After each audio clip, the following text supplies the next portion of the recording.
Não importa onde você tá, cara, vendendo a coxinha, ou você tá sendo atendente no posto, seja o que for, seja o melhor. Você tem que se tornar gerente amanhã, você tem que se tornar o dono, fique sócio do negócio que você tá trabalhando hoje.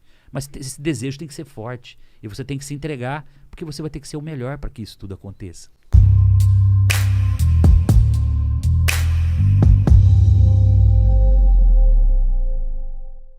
Quando eu olho para trás, as experiências que eu vivi lá atrás, eu estava muito preparado para isso. E aí, óbvio, vocês vão entender no meio dessa história que eu vou contar, que a gente precisa estar preparado para eventos bons, para as oportunidades, mas nós precisamos estar preparados também para as adversidades, as catástrofes que podem surgir. E quando você está preparado para esse momento, cara, você vai com leveza.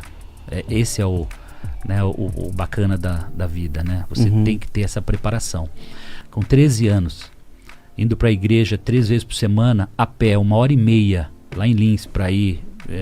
Eu vejo a trajetória como se eu estivesse fazendo hoje. Pé primeiro, indo para a igreja 3 vezes por semana, a pé, 1h30 para ir, 1h30 para voltar. E eu vendendo coxinha, que foi uma iniciativa da Dona Alzira, minha mãe, lá em Lins, na Vila Cinquentenário, que é uma periferia lá de Lins, e eu me tornei o maior vendedor de coxinha que Lins teve na história. E quando eu falo isso, a galera pergunta assim, mas como assim o melhor vendedor de coxinha? Eu consegui comprar um Fusquinha 1962 à época para minha mãe, porra.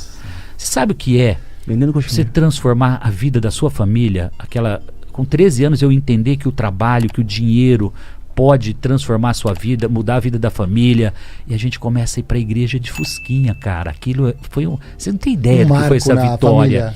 E minha mãe tinha uma indústria praticamente em casa, meu. Eu vendia 3 cestos de salgados, vendia uma média de 600 salgados em meio período.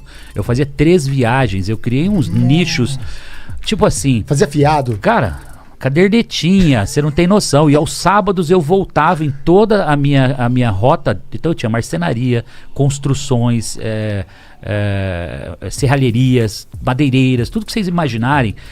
Que a galera 3 da tarde, 3h30, dava uma fome no povo, rapaz.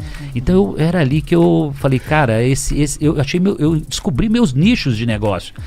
Claro que eu fui descobrir depois, só com 20 e poucos anos, que eu fui o melhor vendedor de coxinha que ele teve na história. Era nato isso, muito legal. Era Você tinha um pitch específico assim? Mas olha que legal. Com 15 anos, eu consigo meu primeiro emprego. Copiador de Xerox. Tá? 15 anos, carteira registrada, carteira de trabalho, com meio salário mínimo na carteira. Foi meu primeiro, lembro como se fosse hoje, como R$60, acho que foi meu primeiro registro na carteira. Vocês não fazem ideia do que é um copiador de Xerox em 6 meses se tornar gerente da copiadora. Aí vocês vão falar assim, não, você tá abusando, né?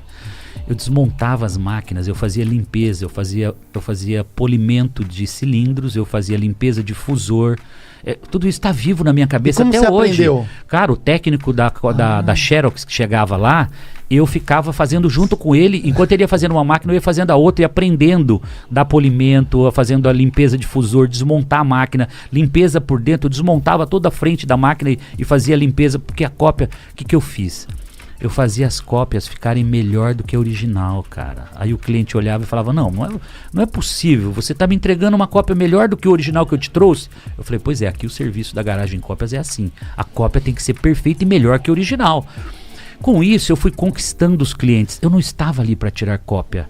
Eu era dono da copiadora, eu cuidava do negócio como se eu fosse o dono. 6 meses depois, eu já estava gerenciando. Eu me lembro que eu chegava em casa, compartilhando com a minha irmã, com a família, e dizia assim, olha, eu já tomei metade da cadeira do gerente.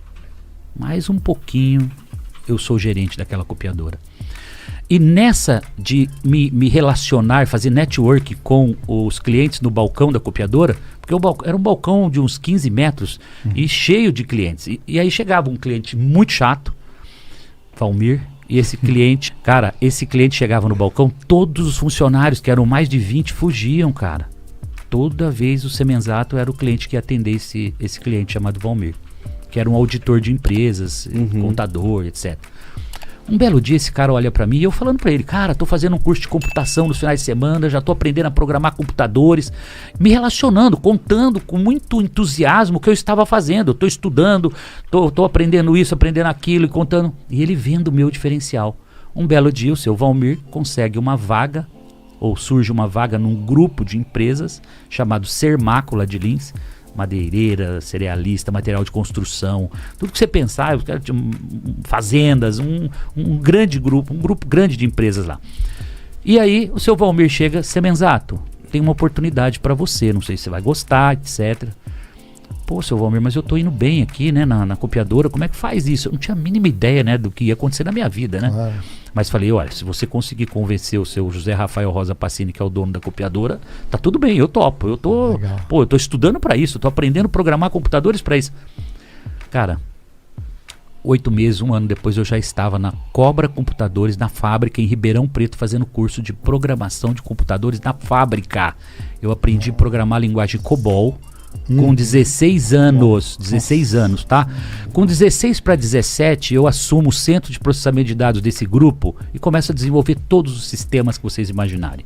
Aí começa aqui, contabilidade, contas a pagar, folha de pagamento, controle de tributos da ICMS, livro de ICMS, controle de gado, controle de construtora. Comecei a desenvolver todos os códigos, sistemas. Os softwares? Sim, e de desenvolver os códigos você aprende. Sabe o que aconteceu? Mas sabe o que aconteceu? Né? Eu me tornei, na Garagem Cópias, o melhor copiador de Xerox que Lins teve na história.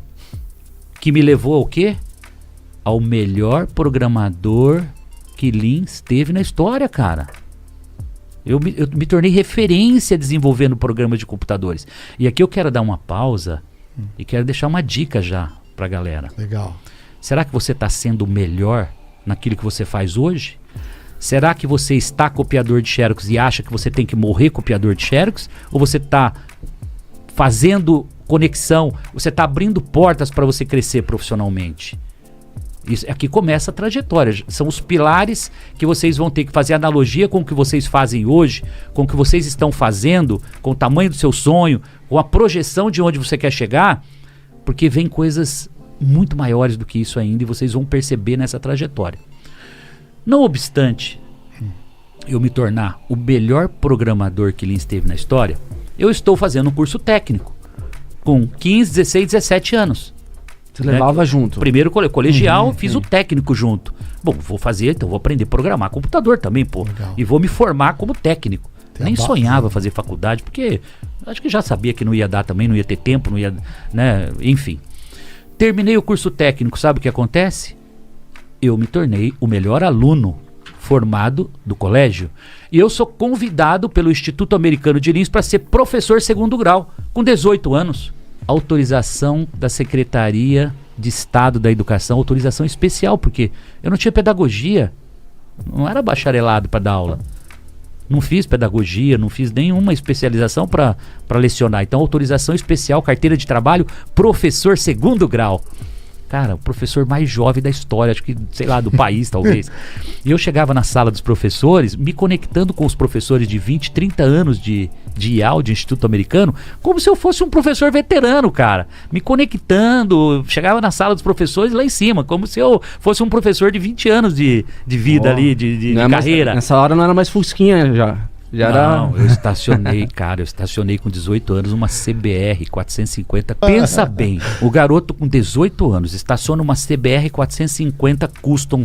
Cara, muitos poderiam ter perdido o juízo nessa hora. E aí vem outra dica pra galera: foco, determinação.